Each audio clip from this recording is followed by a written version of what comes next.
To episode 5 of the Forge of Strength podcast. We're going to get right into it here. I'm super stoked to have my guest, Jeff LoVecchio here, someone who's not only competed at the professional level in sports, but now helps others do the same. Jeff, my man, how you doing? I'm good, man. Thank you for having me on. It's an honor. Yeah, dude, I appreciate it. We've connected a couple times on Instagram here and there, and just kind of chatting before we hit record here. I think that's such a powerful aspect of, social media gets all this bad rap, and justifiably so a lot of the times, with these kind of topics around mental health and kind of the damage that it can do. But for better for worse, it's made this possible. So that's I'm super blessed to have this opportunity to chat with you. Yeah. I feel the exact same way about social media. There's some times where I absolutely freaking hate it, but I also have learned so much from it. I tell all the guys that I train, maybe make your following, the people that you follow on social media, like 2% Kim Kardashian's butt cheeks and 98% what's going to make you better, not the other way around. All right, like There you follow go. people like strength coaches, nutritionists, mindset coaches, resiliency coaches, sports psychologists, hockey coaches, skills people. Like follow everybody that's going to make you better in whatever your field is, right? And then 2% is whatever the hell you want it to be, not the other way around.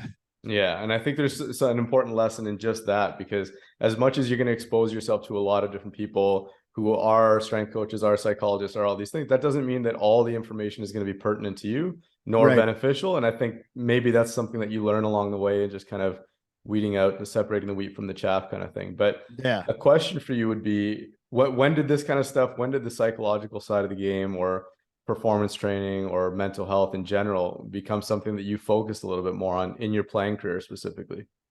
Um, when I was when I was younger, I wasn't the best player on the team. I started playing AAA when I was in seventh grade, and I played like 1 to 2, maybe 3 shifts a game, like the whole game. And my parents were awesome. They didn't go and talk to the coach. They made me go and talk to the coach. So that kind of started my path down, like investing in myself, time, energy, effort wise, and my own development and stuff like that. And then, I always was kind of like a streaky player. When I was coming up, when I was younger, pretty much too much in my whole career for sure. But when I was in juniors, my second year at the beginning of the season, but we were all there for like preseason. We hadn't even started practice yet. And I was actually in a car accident with one of my teammates who actually wound up, he basically died in my hands. He died at the hospital, but Oh shit. he was already gone in this car accident. So they brought in a sports psychologist. I was playing in Omaha, Nebraska at the time in the USHL. They brought in the Nebraska Cornhuskers sports psychologist to talk with all the guys that were at the accident, that saw it happen and were there and stuff. And he gave me this CD to help me fall asleep. Actually, he had made it himself. I think there was 7 tracks on the CD, maybe 8. And he gave it to me because the eighth one was like a kind of mix between meditation and hypnosis and self-talk, bringing yourself down to help you fall asleep, because I was having a problem with nightmares, like seeing the Hmm. accident every night I was falling asleep. So I was listening to that CD every night to help me fall asleep. And the other 7 tracks on the CD that he had made were all performance tracks, all from a sports psychologist. And so just one day I was like, well, I'll listen to the other ones. I started listening to them, and it literally was life changing. It was Hmm. unbelievable. I had just turned 18 years old. I went from 1 goal and 2 assists in my first year of juniors to like, I don't even know, 17 goals, maybe 30 points, which is obviously a massive, Wow. massive jump there. And a lot of it was because I was listening to that sports psychology CD every day before practice, before games. And it was, positive self talk, visualization. Nobody was doing this in 2002 in junior hockey. At least I didn't know anybody who was doing it. But, you knew exactly where to find me before every practice, every game, with my headphones on, listen to the CD. And I just started playing better. And from then on, that was like the inflection point. It was like, wow, okay, working out, that's made me way better, 100%. But now, like this investing into my mind and visualization and self talk, like, holy crap, that opened another door. And then nutrition opened another door. And I just realized that like everything goes together. Everything helps you be a better you, whether that's, in business, life, relationships, hockey, anything. And so I just started trying to find any way I could, a lot of them mental edges, to make myself a better hockey player. First of all, thank you for sharing, man. That's a difficult story to share, but I appreciate that, and a lot of lessons coming out of what you just spoke about. But I guess one question to follow up from that would be, because it wasn't something that was very popular at the time, did you find that when you started speaking about it more, or did you kind of keep it to yourself? If you did speak about it, were there people that kind of looked at you like, yeah, that's not really for me?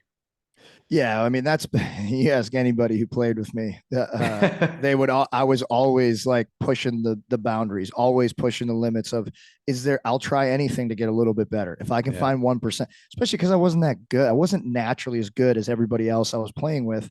And I wasn't as naturally as good as like where I wanted to go. Like I wanted to play in the NHL. I told everybody, I'm not going to go to college for 4 years. I will sign and leave early. And people laughed at me for saying that. And what did I do? I signed and I left early. But it was because I did every little thing I could. When I started listening to that CD, I did tell guys about it. And nobody on the team listened to it other than me. No, you know what? I think one other guy who was actually, he was driving the car in the car accident. I believe he listened to the CD also, and he really liked it. Mm. Consequently, he also wound up signing in the NHL and played. He's still playing pro, I think. Actually, he's been playing probably 17 years, 15, 16 years pro. Wow. So nobody really tried it other than us, but I also wasn't pushing it as hard as I started to. Like once I got to college, after I had a couple years under my belt of like really trying different things, trying different ways, doing different pregame visualizations, and just like really kind of tinkering with it and finding what really made me feel my best. Then I started telling like everybody about it, because I was always a captain on like almost every team I played on, always a leader, always trying to push my teammates to be better just for themselves and for our team. Hmm. So there were guys who would be kind of visualization, like this guy's sitting in the stands pretending he's doing face-offs on the ice, like, whatever. But every year, they'd see my natural skill in practice or whatever. But every year that I keep playing, I keep having more success. More and more people started listening to me. Is there an active component for you to that visualization, or is it literally like kind of that prototypical meditative state where your eyes are closed, you're in a little corner doing your thing? I've tried all different things. What I finished my career with, and I did probably the last, I don't know, 6 years, 5, 6 years of my career, is I'd like to sit in the stands and look at the ice, and I would have my eyes open and I'd be Mm. going through. I had a checklist. Like first I would start with face-offs. What I would see myself, okay, where am I? I'd go through every single dot. I'd go through every single dot and I would literally watch the face-off happen. Okay, if we lose and I'd see the ref drop the puck, my centerman lose it, I have to pick my guy, get his stick, get my leg in front of his body. So I have body positioning, and then I got to get out on my D man, stick pressure, block the shot. And then I reset. Okay, now we're back on the face off. Now, if we win, what's my route? Lift the guy's stick, body positioning, get in to help the center, do whatever my job was on whatever side it was. I would go through that. I would go through my job as F1, F2, F3 on the Mm. forecheck. I would go through penalty kill forecheck. What was my job as F1? What was my job as F2? I would go through, neutral zone. I would go like literally every situation. It would only take about 5 minutes. Power play. Where am I on the breakout? What do I do? See myself catching it, shoulder checking, looking up the ice, down the ice, making the right play. See myself scoring, see myself battling, see myself winning battles in the corners. Like I was very active with that. And then um, starting in 2012 maybe, or 2013-14 season, my agent started making me highlight videos from the year before, and Mm. he was making them to sell me to teams over in Europe or whatever who had never seen me play. And I was like, dude, send me those videos. And he put a cool song to it, and it'd have all my goals the year before, which was always a lot, not a big deal. No, and I like to have fun. And I started watching those before every game, and I just realized I was going into the game with way more confidence, and I just looked at that as like another type of visualization. Yeah. Like it's an active visualization, but it would like make me feel that confident feeling, seeing myself succeed over and over and over and over again right before I walk into the rink to play the game. And I literally watched that on my phone or my iPad, depending on if we were playing a home game or an away game, before every single game my last, 5, 6 years I played. Hmm. I Yeah. love the way you talk about it. It's almost like, obviously in our world with training, it's a lot of it's about reps and such, which exercise, how often to do it, how many reps to do, how many sets to do, all that kind of stuff, what tempo. But it seems like at first brush, this like psychological side of the sport, or competing at least, is not something that you ascribe sets and reps to, but it sounds like it's something that you're literally sitting down and I'm going to do X amount of reps of face-offs in my mind, X amount of reps of being F1, F2, F3 in my mind. So I think there's a cool lesson in that you don't have to, if you're into performance, into improving your performance, you don't have to treat it like it's entirely separate from your training. It can actually be very much part of it. I mean, I tell my guys, we do it before every single session. There you Like go. I try to show as much as I can of what we do in my gym on Instagram. That's obviously not possible. We do a billion things a day in my gym every session, but we start every single session, whether I'm training my NHL, AHL guys, college, juniors, kids, it doesn't matter. They start after they roll and they warm up and they do a hand-eye drill or two. We lay down on the mats. I turn the music off and we go through intention settings. I say, I want you to do I will statements. And these are your goals for next season. I want personal and team. I will make such and such junior team, or I will be a top 6 forward. I will play on the second power play. I will score 20 goals this year. I will be a leader, whatever it is. And then right after that, we do a minute to 90 seconds of on ice visualization. I want them seeing everything, not just goals and assists, not just hits, little plays, coming back in the zone, shoulder checking, catching the puck, eyes up, hitting your center with a crisp pass, jumping in the hole for the give and go. Like I want them visualizing every little detail. And we do that every single day, 4 days a week, the entire off season. It's massively important because what I learned through my own journey is that the more you practice visualization and positive self-talk and all these things, it's like anything else. It becomes habit. It becomes routine. You get better at it. You get more efficient. You get more effective. One of the problems that a lot of players tell me when we start doing this stuff when they're younger, and it's one of the problems I had, and I even had it come up, maybe once a day in visualization, is start to see something negative. And a lot of people tell me that, we're doing positive and then their mind goes to something negative. And that's totally fine. The more you do it, the less that happens. You just have to be coached and learn what to do when that happens, to get over it. And that's all practice and repetition, like you said. Yeah, I think that's an amazing point, because maybe a little bit different nowadays, or you're seeing it more and more at a younger level at least. But this idea of like this exposure to training, nutrition, lifestyle habits, it's all over social media. It's everywhere, that these kids are. There's tons of information available. But it's still not uncommon to see a young athlete come in and really struggle with the basics of some of those concepts. I can't tell you how many times I've given a young athlete, or even a pro athlete, a skipping rope, and it's like it's a disaster. It's like they've Bro. never seen one in their life.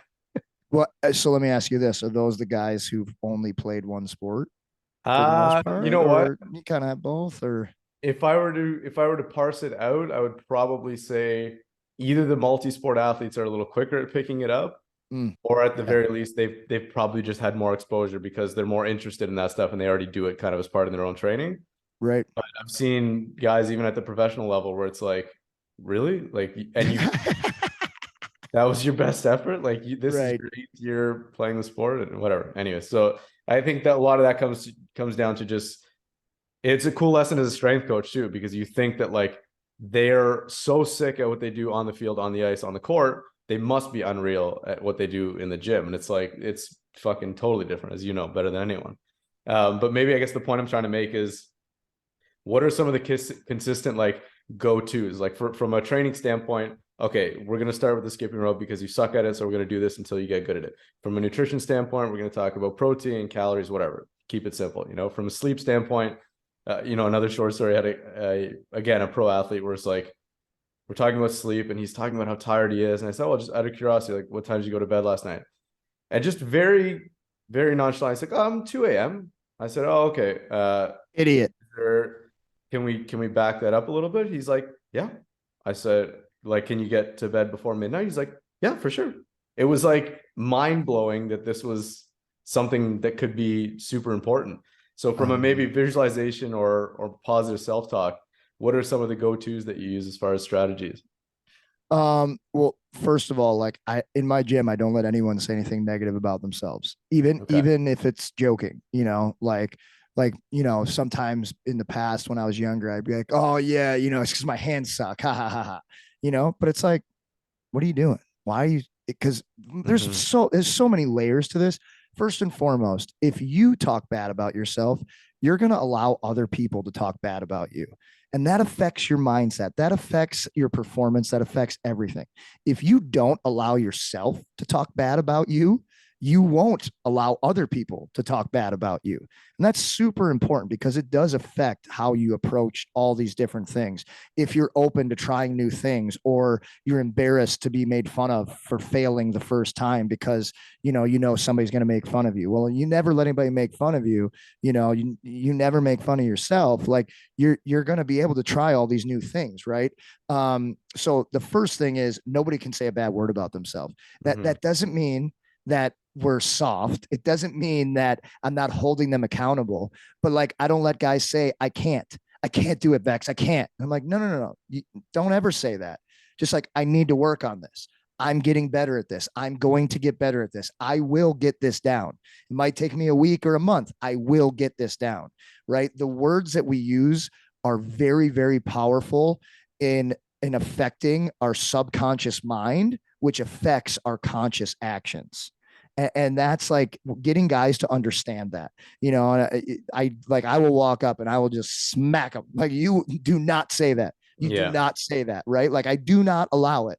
And it's a massive mindset shift, which then, like I said, will affect your conscious actions moving forward. So, like, that's the simplest one, that in my gym, there's no negative self talk. Again, that's not being soft on guys. Hmm. I hold guys accountable. If somebody, I say sprint 10 yards and they sprint 9, I'm up their ass. I'm all over them. But I won't let them, just all the time, say negative things, even if they're joking. Nope, not in my gym. Not going to happen.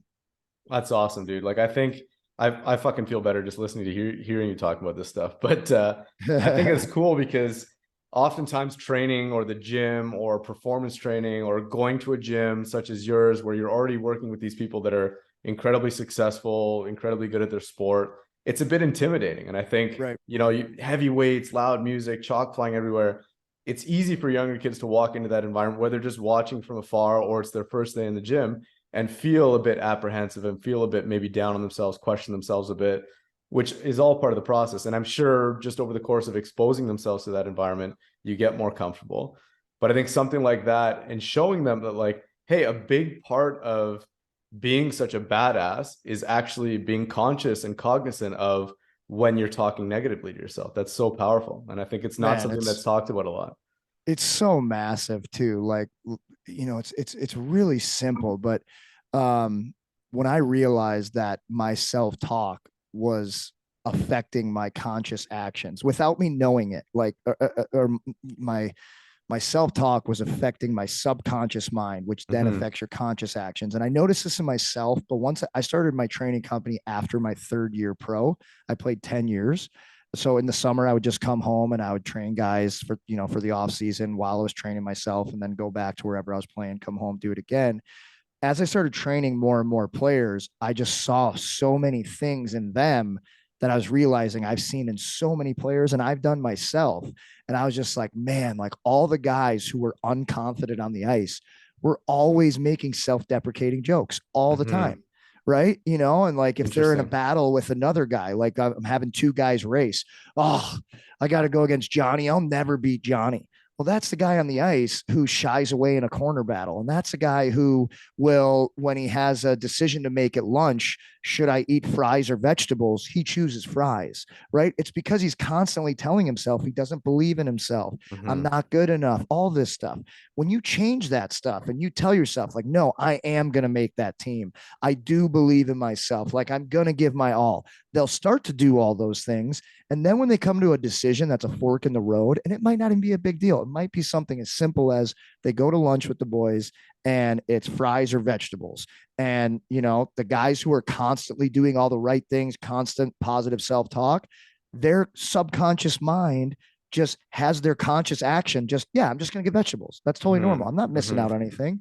But the other way, the guys who are negative and self-deprecating and all these things, so then they don't put themselves out there at 100, maybe they only ever go 95, Yeah. they're more likely to cheat in the gym, on the ice, on their diet, on their girl. Like, it's how you do anything is how you do everything, Right.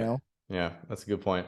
So I know even before this call, I think you were on a life coaching call or a mentorship call. Yeah. What do some of those calls look like for you outside of discussing some of these topics? Is it a lot of getting to know the athlete? I would imagine that's a big part of any element that involves dealing with psychology or mental health. And then if you can branch off of that and tell me a little bit more about your Give More, Be More brand. Yeah, so I do like mentorship. Like, I have two life coaching clients that I've had, for one for a year and a half and one for probably like 8 months. And neither one of them are athletes. Like, they just came to me from what I do with athletes. Hmm. They both trained with me online doing my own training program. Like, I'm retired. I've been retired. This will be my sixth off season being retired, but I still want to train like an athlete. I still want to train hard, just not as hard, as intense, because I Hmm. work a lot harder now than I did when I played in my job. So I just, started a team that people can do my own workouts with me every day. And I think today this month, I'm up to 230 people around the world doing it with me. So I Wow. had a couple people want to do like life coaching with me. And a big part of that, man, it's so wild. One of them wasn't an athlete growing up. And in the year and a half that we've worked together, she's gotten two random bonuses out of nowhere, two promotions. She's on track now to be like a leadership person. She runs their wellness committee. She's Wow. doing all this, and this is at a very big company, and she's doing all these great things. And what's crazy is that it started off as more of like a lifestyle, healthy lifestyle coaching, and it's turned into like full blown like mentorship life coaching. Um, because everything that I did to be good at hockey is what now I'm teaching her to do in her job, at her office, with her coworkers, her mindset. She had terrible self-talk a year and a Hmm. half ago. And to see how she walks in a room now versus what she did a year and a half ago, she used to walk in shoulders hunched, head down, eyes down, like this. The way she dresses is different. Like, she's walking confidently, like she's doing all these passion projects now, where before she was just kind of like, kind of more like this. Like, it's crazy to see. But specifically with athletes, I also do mentorship coaching calls throughout the season, and those are usually with pros, college, and junior athletes. I do some for like some kids when parents call and they're on the call with the kid, and it's almost always to help them get out of their own way. Usually guys call me when they're in the slump. They have no confidence. Hmm. So we go over, okay, well, I ask them, okay, like, where are you at? How are things going? Blah, blah, blah. They're always down. And I do a lot of these. And the first thing I always ask is, all right, well, why are you not confident? And they say whatever they say. And I say, well, how do you build confidence? And they say whatever they say, and it's not what I want to hear. And I say, okay, well, I'll tell you how I think you build confidence. Like, how you want to go into a game. Do you play better when you're confident? Everybody's like, yeah, obviously. If you're Hmm. confident, you're going to play well. Like, when you're not confident, you automatically play awful. Um, how do we build confidence? Well, what's your self talk and your mindset? That's number one. What are your practice habits? Practice habits and details. Are you paying attention to every little detail of every drill in practice? Or are you just going through the motions just to do it? Right? Like, when you do them the right way, you're going to build confidence in yourself. When you finish every puck in the net on every shooting drill, as long as it doesn't mess up the drill, you're building a little bit of confidence every single time. When coach says go to the red line and you go just a little bit past it and everybody else stops at the red line, you're doing a little bit more. That gives you a little bit more confidence, right? And then, how's your nutrition and your sleep? Most guys aren't going to go 100 at those. Well, guess what? If you do, you already know that you're gaining an edge on everyone else. Hmm. Instant confidence builder, right? Are you doing your video? Are you taking notes on your shifts? Like, just a bunch of little things that if you do them all every day, you look at your day at the end of the day and you reflect and you're like, did I do everything I could to get better today? When the answer is yes, instant confidence boost. And then you just keep stacking those days. You keep stacking those wins, and you go from here to a little bit more confident, a little bit more, a little bit more. All of a sudden, you're playing your best. And it's literally because you've been doing all the things you needed to build your confidence, but it's just paying attention to the details. Yeah, that's super powerful. I think you talked about a couple of things. One, that like this trickle down effect that once you start paying attention, let's say you go a deep dive onto trying to improve your mental game. Well, then you're going to notice that, oh, I can apply this to nutrition. I can apply this to training and vice versa. Right. And I think Yep. that beautiful kind of, when all those things mesh together is when you really get that like aha moment of, fuck, I can do it all. Right. Like I can Yeah. start working and getting better at all these little things. And Right. And a something that we lot. talk about as coaches is like the details, right? But that's embodying it. That's really what it's about. And what people don't put enough stock into until they actually live it for like a month. If you live it for a month, you Mm, immediately see a massive difference. Is like going 100 at everything you're doing. Like obviously, that's on rest days, go right, 100. Like I'm not saying you don't stop working out ever, you right. don't stop skating. That's not what I mean. If it's a rest day or a recovery day, you do your recovery at 100. You get in the cold tub for however much you said you were. You hit the sauna, you do your mobility, you do your cars, you do whatever it is that's on your regard. You go 100 at it. You go 100 at your nutrition, all these things. And what they start to realize, if they do that in multiple arenas, they immediately notice a massive difference. But it's just like stacking a little win. Mm-hmm. Stack your breakfast. You had the right breakfast. All right, now you go into workout, you're feeling your best, you crush your workout. Hell yeah, another win. All right, you do the right type of warm up for your body or whatever before you skate. Now you feel better, now you have a better practice. Two more wins. You go to bed on time.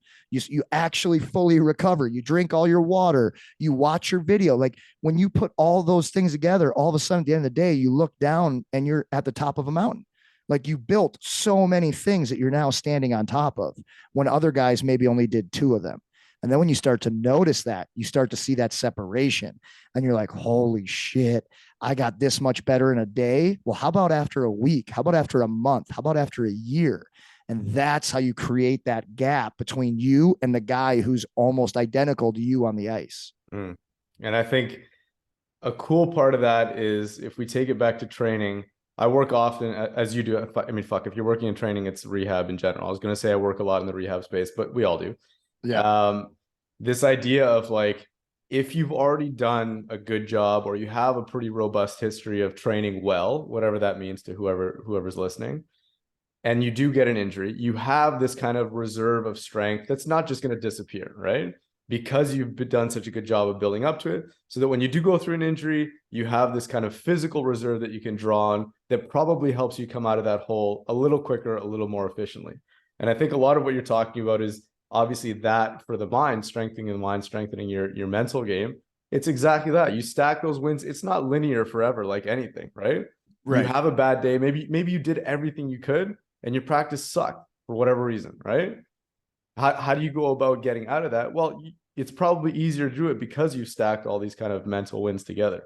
100%. 100. And you start to build confidence as well. Like if you look back at the end of the month and you had two bad days out of 28, that's a pretty good fucking month. Yeah. Like think about how many people have two good days out of the last 30, and so it builds a resiliency and it also builds a hunger because you can compare. Oh shit, I wasn't that great today. And now you can Mm-hmm. reflect why. Oh man, like I had diarrhea because I ate Chick-fil-A twice yesterday, or whatever, There you whatever. You go. could start to be honest with your reflection and be like, yeah, maybe I wasn't as good today because I did this or I didn't do that. And, then you can start to like reflect, adapt, and apply. And that's massively important right there. Yeah, I think one of the things I talk about with my athletes too, not necessarily in these terms that I'm about to use, but in the world of psychotherapy, they talk about it as like internal locus of control, external locus of control. And all we're talking about there is recognition. To me, recognition or acknowledgement is the elixir because anything that you're confused about, lacking confidence of, in general, you often see some element of letting the external factors control the outcome, right? And Uh-huh. not being able to look inward and say, like, what can I do about this rather than what's happening to me? And I Right. think that automatically takes the process from passive, what's happening to me, to active, what can I do to make this better? And Love that. and without a doubt, I see it like consistently, just that piece of like letting them in on this quote unquote secret that recognition, acknowledgement is not just half the battle, it is the battle, right? Like if you can start to notice that I'm feeling shitty about myself. Oh, am I starting to look at things from the perspective of an external locus of control where things are happening to me? And what can I do in this moment to even make myself 1% better? Take that next step forward. And I think for me, at least, it's pretty consistently effective. Ooh, that's the fire right there, man. I read this book probably 6 months ago now that somebody recommended to me. It's called RSF, Relentless Solutions Focus. It's written by the sports psychologist who worked with the St. Louis Cardinals MLB team. In his first year, they won the World Series. And basically it boils down to when anytime you're faced with a problem or adversity, whatever, you have 60 seconds to think about it. And then after that, all you can do is one thing immediately right now. Immediate action right now. And it doesn't matter if that action takes you 1 inch forward, 1 foot forward, or 1 mile forward. You just got to move 1 inch forward, because that's going to be the thing that gets you to move 2 feet forward. And that's like that snowball at the top of the hill. You just need to get it started.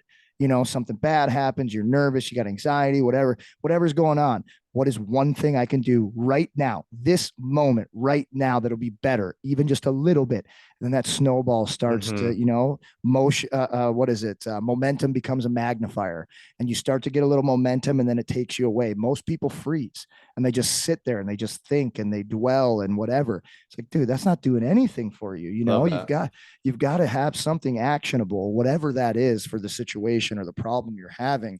But man, that is like you said, it's massively important, massively. Love that. Let me ask you specifically about a client that you work for because it may be topical right now. I know you've worked with Joseph Wall since he was a young kid, Yeah, right? since he was 15, man, There that's you my go. boy. There you go. And I've seen you speak about him on social media, specifically relating to some of the topics that we've covered here and how, kind he is, coachable he is, and strong he is mentally. He's currently obviously in a position where it's rightly or wrongly, it's characterized by more psychological challenge than maybe other positions in hockey as a goaltender. Yep. And and specifically right now in the playoffs, he's in a position where he may have to backstop a team that itself is characterized by, rightly or wrongly, not being able to get things done in the big moment, by being quote unquote soft mentally. Again, rightly or wrongly, whether we agree or not is not the point. What are some of the things that you see with him that specifically would give you confidence as a coach, being like, whatever the outcome is here, I know he's going to be approaching this with his best efforts. Yeah, I mean, so Joe came to me in my second summer of my training company, maybe third. It might have been my third. He was 15. And I've never said this about any other player. And I've trained thousands of players, thousands online, 5, 6,000 online, and at least 1,000 or two in person in the last 11 years. I've only said it about one guy, Joe Wall. When he came in after a month, I was like, if this kid can stay healthy, I could see this kid at least playing a game in the NHL, strictly because of he just did everything. Like I say, get here at 4. He's there at 3:45, 3:30, warming up before the warm up. He's there. I tell him to do this. He's doing it, and then he's looking it up to find like what's the best way to do this or eat that or whatever. Constantly searching for more things to do to get everything out of his mind and his body, both mind and body. He's not just body. He's not just on the ice. He's not just in the gym. He's not just in books. It's everything. He embodies everything that I love about working with athletes who really want it. I've worked with a lot of athletes who say they want it. And part of that is me coaching them what that means. When you tell me you Right. say you want something, I'll show you what it means to really work towards something you tell me you want, because you only get one shot at a professional athletic career, whatever sport it is. You can never go back. When you're 35, you can't go back, and you're not going to make the NHL at 35 or the NFL. Like that's not a thing. So Yeah. it's do everything you can. And man, like everything, every little area, any philosophy book, psychology book, you know, business book, training book, anything he can do in training, anything he can do in rehab, anything he can do for his eyes, anything he can do to stay joints healthy. Like this guy does everything. He is the best pro I personally have ever worked with. And his success is not an accident. It is completely fueled by his drive to be the best he possibly can every day. Amazing human being. Amazing human being. That's incredible, dude. And I think, Yeah. do you ever find that there are people who get overwhelmed by trying to do more of this stuff? And I Yeah. think there's And like you a know what? desire to do it. You know what? Uh, uh, I think Joe has overwhelmed himself at in points of his career with like maybe Interesting. trying to do too many things, Right. because he cares so much and he wants it so much. But that's also a learning process of diving into how good can I get? Right. So, like, you learn, okay, like maybe I can pull that area back because that sucks too much of my attention or that's too intense for me or whatever. You know what I'm saying? But then how I think you were asking that question, does anybody find that as a daunting task? And Mm-hmm. the answer is yes. I think a lot of people do, but that's where they need people like you and I who are mentors and who understand the physical and or the mental or the hockey side of it, and being able to tell them like this right here is going to be the most bang for your buck as far as return. If you're going to do one thing, if you're going to do two things, like really focus on this, maybe not as much that, like it's part of that. Like really finding good mentors to me is I think that's one of the most important things you can do. It doesn't matter what you're trying to be successful at in life. Yeah, dude. Well, people can't get a better mentor than you. So I really appreciate this. This has Appreciate been that. awesome, man. I've learned a lot from you, and I'm looking forward to connect again. I hope you have a killer rest of your day, and we'll chat soon, my man. Yeah, thank you. Get people behind Joe Wall here. Let's go, Toronto. Yes, sir. Take care, brother. We'll chat soon.